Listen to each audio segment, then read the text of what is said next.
Good evening, I'm David Kramer with Alaska Weather. As always, please visit our website, weather.gov/Alaska. You can get updates to the forecast or check out any watches, warnings, or advisories that we might have out for your area. You can also call our weather info line, 1-800-472-0391. Get any updates to the forecast through that means as well. Taking a look at our satellite imagery, out over the Gulf of Alaska, we have one low pressure system that's bringing rain to the Panhandle area, as well as the potential for thunderstorms out over the area. Moving farther to the west, it's hard to see on this satellite image, but the northwesterly flow around the Kodiak Island area is bringing some resuspended ash from the Novarupta volcanic eruption, and that ash is making it to Kodiak Island. Be wary if you're in the area that you could see some of that ash coming over your location. Up in the northern parts of the state, we have a system moving through that's bringing a rain and snow mix to some areas of the Brooks Range with some of the colder air behind it, and some rain to areas along the west coast. And then finally, as we look down by the Aleutian Islands, we have a couple weaker lows moving up towards the Aleutians from the North Pacific. Going to bring some rain to those areas as well.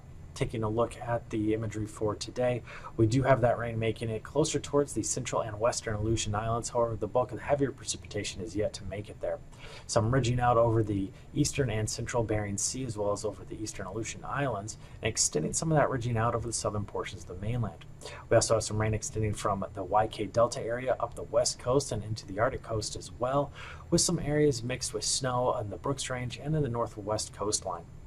Down in the Panhandle area, low pressure out over the northern Gulf of Alaska is bringing in some rain all throughout the Panhandle, and there is the chance for some thunderstorms in the afternoon and evening today, where we could see some thunderstorms in the central and southern portions of the Panhandle.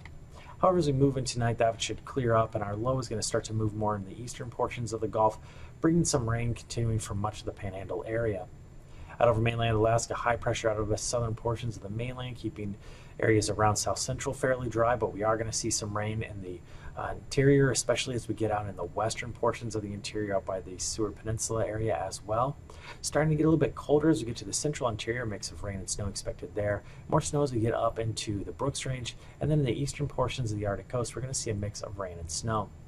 Out over the Bering Sea, we do have ridging continuing to extend from the eastern portions of the Aleutian Islands up through much of the eastern portion of the Bering Sea as well, shifting ever to the right, or to the east rather.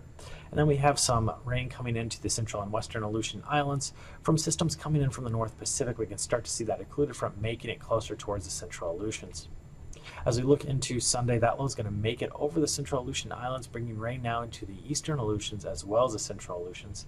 Our other system is kind of stalling out by the western Aleutians, but still enough of that southerly flow to bring some rain to the area. System moving in over the Bering Strait area is going to bring some more rain to the Seward Peninsula and Kotzebue Sound area, as well as into the central and western portions of the interior. Brooks Range is still going to be primarily a mix of rain and snow at those higher elevations, and that is going to extend towards the Kaktovik area as well. High pressure is still going to be over much of the southern portion of the mainland, as well as out over the Alaska Peninsula. Then down in the Panhandle area, showers starting to lighten up here on Sunday, but we are still going to see lingering showers for much of the Panhandle. Into Monday, those showers finally going to clear up as our ridging is pushed out over the Gulf of Alaska, helping to clear out the skies, or at least the precipitation for the Panhandle area. South central Alaska should still be under the effects of high pressure. However, as we get farther to the north, especially north of the Alaska Range, we are going to see rain throughout the interior, out west by the Yukon Delta area, up through the much of the northern portion of the west coast, then some rain up in the North Slope area as well. In the Brooks Range, we are going to continue to see the mix of rain and snow. Out over the Bering Sea and Aleutian Islands, widespread rain showers as we do have lows moving into the Bering Sea, as well as another low out by the western Aleutian Islands. For our temperatures on Sunday morning, starting off in the Panhandle area, upper 40s to right around 50 degrees. For our south central Alaska, going to drop into the 30s for some of the more interior locations, down to 30 for our Golcana area. Valdez at 44, and then in the mid to upper 40s for many of the areas along the North Gulf Coast down into Kodiak Island as well. As we look into Sunday afternoon, going back to the Panhandle area, getting into the mid to upper 50s, warmer as we get farther to the south, and then Yakutat there at 58, as well as Haines at 58. Then for the south central area, getting into the 60s for most locations, a little bit warmer as we get by the North Gulf Coast areas, Seward getting up to 64 degrees, as well as Kodiak. For Monday morning down in the Panhandle, once again getting into the mid to upper 40s most locations, and then for south central Alaska down into the 40s there as well, colder in the Copper River Basin. Monday afternoon highs for the Panhandle area getting up into the lower 60s and lower to mid 60s for south central. Into the interior Sunday morning, dropping down to the 30s in eastern locations, 40s out west, into the upper 20s to lower 30s for the North Slope. For Sunday afternoon in the interior, getting into the 50s for most all locations, colder as we get farther to the North 40s through the Brooks Range and into the upper 30s for the North Slope area. For Monday morning, dropping down into the 40s, colder in the eastern locations of the interior, a little bit warmer as we get to the western interior, and down near freezing for some of the areas along the North Slope. Monday afternoon, getting up into the 50s for the interior, and then into the 40s for the North Slope area. For Sunday morning in the southwestern portions of the state, dropping down into the 40s and then near 50 for the Aleutian Islands. Sunday afternoon highs in southwestern portions of the state are going to be in the mid to upper 50s, Bristol Bay area getting to near 60, and then 50s to near 60 for the Aleutian Islands. For Monday morning lows in southwestern portions of the state, dropping down to near 50 for the YK Delta area, into the mid 40s for much of the Bristol Bay area. The Aleutian Islands is going to be right around 50 degrees. And then finally, Monday afternoon, around 60 degrees for much of southwest Alaska, and then in the 50s for much of the Aleutian Islands, with 56 degrees expected for St. Paul. And now, aviation weather around Alaska. For aviation, we'll start off with a look at our flying weather on Sunday morning. We do have widespread MVFR and IFR conditions out over the Bering Sea and Aleutian Islands, extending some of those MVFR conditions out towards the Alaska Peninsula and up much of the west coast, with some IFR conditions moving in towards the Yukon Peninsula area, or Yukon Delta rather. Up into the western portions of the interior, some IFR conditions are expected, and that's going to extend up along the Arctic coastline, especially for the areas out east where we'll see more of the IFR conditions. Down in the Panhandle, primarily MVFR with some isolated areas of IFR. For Sunday afternoon, Panhandle is going to clear up to all MVFR conditions, with VFR conditions through much of the Gulf and south central Alaska, but then widespread MVFR out through the interior down into southwest Alaska, with IFR conditions from the Norton Sound area through the Kotzebue Sound area. Out for the Bering Sea and Aleutian Islands, widespread MVFR and IFR conditions, with more IFR as we get farther to the west. For Monday morning, those IFR conditions are going to expand throughout all of the Aleutian Islands into the Pribilof Islands as well, with MVFR conditions moving into southwest Alaska. As we move farther to the north, we're going to see some IFR conditions in the Norton Sound extending up into the Kotzebue Sound and out through much of the central and western portions of the interior. Also going to see some IFR conditions up along much of the central and western North Slope area. Down in the Panhandle, we are going to see some MVFR conditions lingering, especially for the central and southern locations. Then Monday afternoon, MVFR conditions are going to be relegated just to the southern portions of the Panhandle, with VFR conditions farther to the north extending out into south central Alaska as well, and some areas of southwest Alaska. However, the interior will still be down in MVFR conditions with some areas of IFR as we get farther to the west, and then a mixture of MVFR and IFR along the Arctic coastline. For the Bering Sea and Aleutian Islands, we're going to see primarily IFR conditions starting to improve as we get farther to the east, and then we will see some VFR conditions out for the Bristol Bay area. Through the passes, starting up north at AKwx Pass, we're going to have IFR conditions improving to VFR conditions in the afternoon. Adigan Pass should also start off IFR and then improve to VFR in the afternoon. For Lake Clark and Merrill, both should be MVFR throughout the day on Sunday. Rainy Pass also expected to be MVFR as well as Windy Pass, but Isabel Pass should be VFR throughout the day, and then Mentasta Pass will start off marginal and improve to VFR in the afternoon. For Tanita Pass, expecting to see VFR conditions all day on Sunday, as well as at Portage. Chilkoot and White both expecting to be MVFR throughout the day Sunday. For our freezing levels Sunday morning, we're going to see the surface freezing line just out over the North Slope area. Then we're going to see from 2,000 to 8,000 heading into much of mainland Alaska, getting up to around 8,000 feet as we get over south central Alaska. Pocket of colder air down by the Panhandle area between 4,000 and 6,000 feet, and then out over the Aleutian Islands closer to 10,000 feet. As we look at our icing, out over the Panhandle area between 4,000 and 10,000 feet is expected. Then up over the eastern portions of the Brooks Range between 2,000 and 8,000 feet. Colder as we get farther to the west, we're going to see below 2,000 feet there out over the western Brooks Range area. Looking at our jet stream, strongest portion of the jet is out over the Kotzebue Sound area, 75 to 80 knots out of a west to northwest direction, becoming northerly out of our south central up to as high as 75 knots. And just to the south of the Panhandle area, we're going to see some westerly winds around 65 knots. Out over the Aleutians, weaker flow is expected, but just south of the Aleutians, westerly winds up to as high as 75 knots. As we drop down to 9,000 feet, still weaker winds from much of the Aleutian Islands, however, picking up to 35 knots as we get between the central and eastern Aleutian Islands out of a southwesterly direction, 40 knots to the south of the islands out of a westerly direction, and then some stronger winds out over the Seward Peninsula area out of the west, 40 knots is expected, becoming more northerly as we move over south central Alaska, out around 30 knots there. Panhandle area should be pretty calm, but as we get just to the north and east of the area, picking up quite a bit, getting up to as high as 50 knots out of a westerly direction. And then finally over the North Slope area, westerly winds primarily around 25 knots, but getting up to 35 knots as we get farther to the east. Then down to 3,000 feet, becoming much more calm along the Arctic coastline area, however, just a little bit stronger offshore, where we will see winds up to around 25 knots. Out over the Norton Sound area and Seward Peninsula, we're going to see winds out of the west around 30 knots there. Calm over the Panhandle area as well as south central Alaska and much of the interior, but on either side of Kodiak Island, some northwest winds getting up to as high as 30 knots are expected there. We have some ridging out over the Alaska Peninsula, but on the western side of that ridging, some south to southwest winds up to as high as 35 knots out over the eastern Aleutians. And then out by the western Aleutians, we're going to start to see some more southerly winds around 35 knots there. Finally, for our turbulence, not a lot is expected. However, over the Seward Peninsula, we will have some turbulence below 5,000 feet, but all other areas should be void of turbulence for Sunday. You guys got everything tied down back there? Yeah. Yep. We're going through the lee of St. Elias, so there might be some turbulence. Fasten seatbelt sign on. Well, who am I to tell you what to do?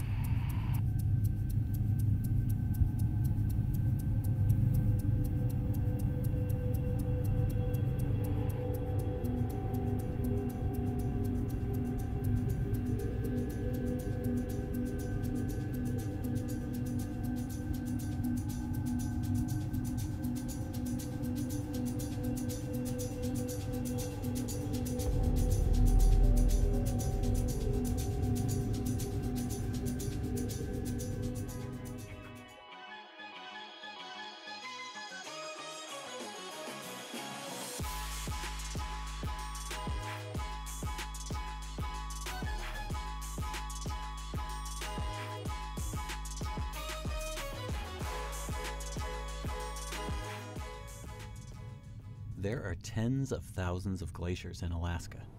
Some stunning cliffhangers, others wide glaciers that come down to meet the ocean tides. Some, like this one we flew over in August, are easily visible from low Earth orbit and are mesmerizing from 1,000 feet above and have trees growing on top of their soil-laden boundaries. Those glaciers, although they represent only a fraction of the world's ice, are contributing much more than their share to sea level rise. Chris Larson and his colleagues have repeatedly measured 220 of them in a small single-engine otter, measuring their height with lasers and their depth with radar, and watching them change from season to season and year to year. But Alaskan glaciers are also different. We're only just figuring out how they all behave. Data from flights like these, part of NASA's Operation Icebridge, can help fill the gaps. Chris and radar specialist Martine Trufer are both from the University of Alaska Fairbanks and both seasoned Alaskan pilots.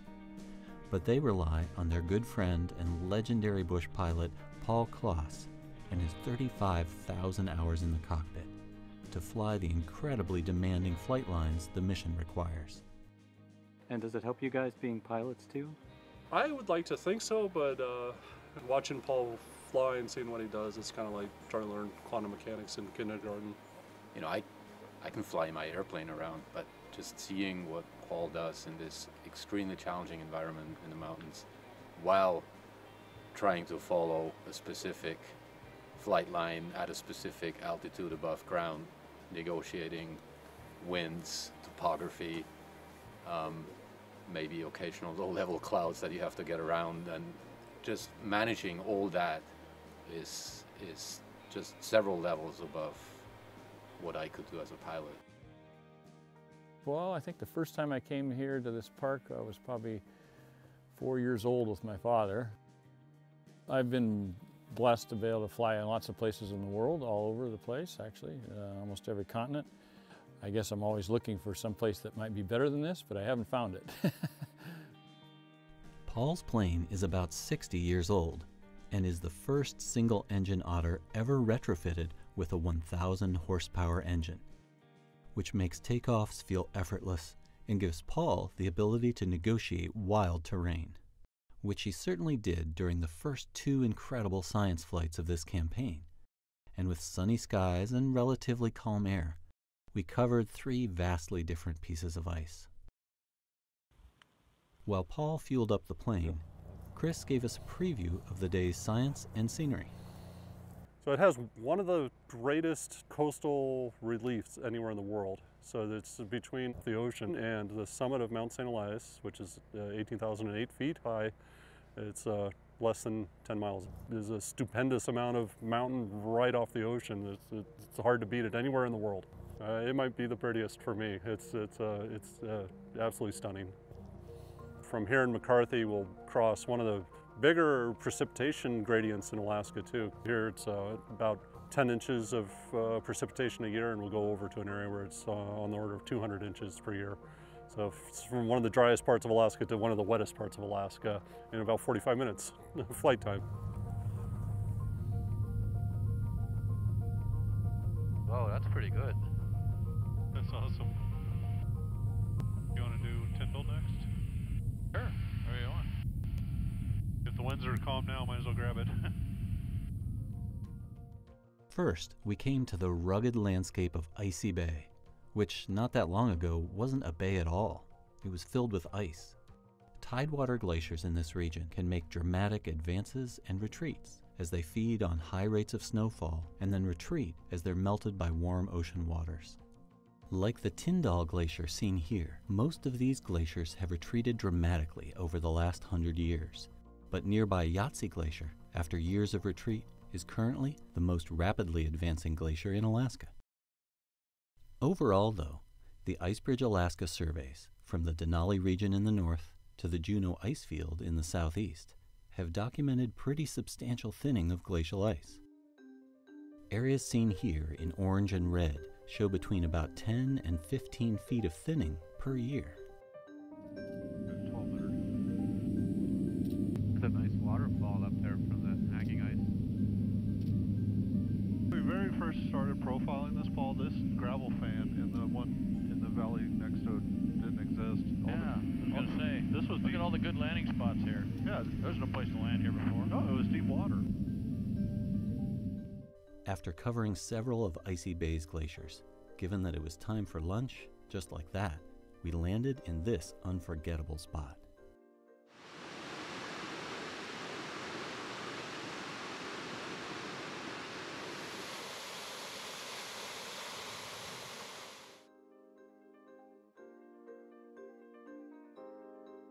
Flying eastward, leaving Icy Bay behind, we came to the mighty Malaspina, one of the Earth's great examples of a Piedmont glacier that spills out like pancake batter onto a broad plain as it approaches the sea. It surges at uneven intervals, creating dramatic patterns on its surface as it distorts the moraines of rock and soil borne along by the glacier. The Malaspina is less dynamic than the Yahtzee and is only melting at about the average rate for Alaska, but that could change quickly. It has the potential for being one of the bigger geographic evolutions in Alaska. Certainly My son will be able to witness some big geography changes there. There's potential for it being connected with the ocean through some narrow lagoons, estuaries, which would take a little bit of coastal erosion, but it's not too hard to imagine that where the Malaspina Glacier is now could become a large bay. The data that Martine's radar provides could reveal how vulnerable the Malaspina is to melting by the nearby ocean. Here we see the radar returns from the surface of the glacier, and here is something that Chris's lasers can't see, the rocky bed of the glacier, giving us both clues as to what's happening under the ice, as well as a measurement of its thickness. Finally, we came to the Yakutat ice field, 300 square miles of absolutely doomed ice perched high in the mountains. Researchers even debate how this ice field came to be at all, since in its current configuration, it's hard to imagine how it could capture enough snow to form glacial ice. And so, even if the Arctic weren't warming faster than the rest of the planet, this area would be likely to melt within a century or two. But with many other glaciers, it's easier to see the connection between a warming planet and ice loss. Thanks to data from IceBridge and other surveys, we now have a good estimate of the current rate of loss from Alaskan glaciers, 75 gigatons a year. While airborne observations over Alaskan glaciers have provided a rich record of change in the area, those efforts are now augmented by NASA's newest ice measuring tool, IceSat-2. With 6 laser beams of its own, and orbiting the Earth every 90 minutes, the satellite will carry on the record of Alaskan change. For their part, Chris and his team will continue to do their surveys for at least the next 2 years, helping to validate the IceSat-2 data and make further detailed observations over the stunning glaciers of Alaska. And now, marine weather around Alaska. Welcome back for the marine section of the forecast. We'll start off with a look at our ice edge. We do still have some ice near the coastline, especially for the more eastern locations of the Arctic coast. However, even though the aerial coverage is pretty big still here, we are seeing thinning of that ice that's nearest to the coastline. Looking down in southeast Alaska on Sunday, we are going to see pretty light winds for most locations. The strongest winds are going to be in the eastern portions of the Gulf, a westerly direction around 15 knots, and getting up to as high as 10 feet in this same location. Inside waters, winds are going to be pretty weak, and seas are only going to get up to around 2 feet. For Monday in the inside waters, still pretty weak, but a northerly component to the winds up to as high as 10 knots. Seas still only around 2 feet. For the Gulf of Alaska, we are going to see strongest winds once again in the eastern portions, northwest winds 15 knots, seas however only getting up to around 5 feet. As we look out over south central Alaska, weaker winds in most locations. The strongest winds are going to be some gap flow winds that are going to move through the Barren Islands area out of Kamishak Bay. Westerly winds around 30 knots there, with seas getting up to as high as 9 feet, and then 30 knots east of the Barren Islands as well out of a northwesterly direction. As we move into Monday, weak winds most everywhere, some variable winds around 10 knots. There's going to be a slight westerly component as we get out in the Gulf waters, up to as high as 15 knots east of the Barren Islands. For the Alaska Peninsula and Kodiak Island, strongest winds are going to be around Kodiak Island. Again, we are going to see some of those gap winds coming through some of the locations in Shelikof Strait. We're going to see westerly winds 20 knots through Shelikof Strait otherwise, and then we are going to see on the eastern side of Kodiak Island 25 knots out of the west. Going to get weaker as we get to the Alaska Peninsula, 20 knots near Chignik out of a northwesterly direction, 15 knots in the Bristol Bay area, and then variable 10 as we get closer towards Sandpoint and Cold Bay. On Monday, flow going to pick up for the Alaska Peninsula. Southerly winds 25 knots on the Pacific side, and then east to southeast winds 20 knots on the Bering side. Around Kodiak Island, southwesterly winds around 15 knots. For the Aleutian Islands, we are going to see in the eastern location southeast winds 20 to 25 knots, becoming easterly 20 to 25 knots for the central Aleutians. In the western Aleutians, southeasterly winds 20 to 25 knots. Of note, if you're near Simi-Sapochnoi, there is still some ash falling from the minor eruption out there. We are going to see some trace amounts of ash that could make it down to the water. For Monday for the Aleutian Islands, we're going to see southwesterly winds by the western Aleutians, 20 knots expected. Southerly winds for the central and eastern Aleutians, 20 to 25 knots are expected. Along the west coast of the state, southwest winds around 20 knots, dropping down around 15 knots south of Nunavik Island and by the Pribilof Islands. Seas will be at 5 feet or lower. On Monday, flow going to pick up or switch to southwesterly or southeasterly direction for Nunavik Island area, as well as out by St. Matthew Island and St. Paul Island, all around 20 knots. Then 20 knots out of a southwesterly direction by St. Lawrence Island and the Norton Sound. Seas get up to as high as 6 feet south of Nunavik Island. Along the Arctic coastline, we are going to see winds out by Kaktovik out of the east at 10 knots, but switching to become westerly from Prudhoe Bay, farther to the west, 15 to 20 knots there, and then somewhat of a southerly component down the west coast of the state, 10 to 15 knots, until we get south of the Bering Strait, where we can see winds up to as high as 20 knots. On Monday, in the eastern locations of the Arctic coast, we are going to see easterly winds around 15 knots, but as we get closer to Utqiagvik, we are going to see that switch to become more westerly around 10 knots, circulating around a weaker high pressure out over that area. And down the west coast of the state, northeasterly winds 10 knots, switching to southwesterly winds at 20 knots south of the Bering Strait. For a recap of tonight's weather, we are still going to see high pressure dominating the southern portions of the mainland, but we will see rain for southwest Alaska extending up into the interior, starting to switch over to a rain and snow mix as we get closer towards the Brooks Range, and then we're going to see that continuing for the eastern portions of the Arctic coast. Down in the Panhandle area, rain showers continuing from a low out over the eastern Gulf, and then ridging out over the eastern portions of the Bering Sea. It's going to keep some rain farther to the west out over the central and western Aleutians. As we move into Sunday, that rain is going to extend out over the eastern Aleutians as well, continuing to bring rain for the central and western Aleutians. High pressure out over south central area, but rain farther to the north over much of the interior, especially central and western locations, and then out along the west coast, mixing with snow once again in the Brooks Range and the eastern portion of the Arctic coast. Lingering rain showers are going to be expected in the Panhandle as well. Finally, on Monday, going to clear up in the Panhandle as well as south central Alaska. Rain for much of the central and northern portions of mainland Alaska. Still a mix of rain and snow in the Brooks Range, and then rain throughout the Bering Sea and Aleutian Islands, extending out east towards the Alaska Peninsula as well. For Alaska Weather, I'm David Kramer. These forecasts are for planning purposes only. Call 1-800-WX-BRIEF for a formal pre-flight briefing. Always file a flight plan before you go flying. The U.S. Coast Guard Auxiliary urges you to leave a float plan with a friend or the harbor master before you go boating.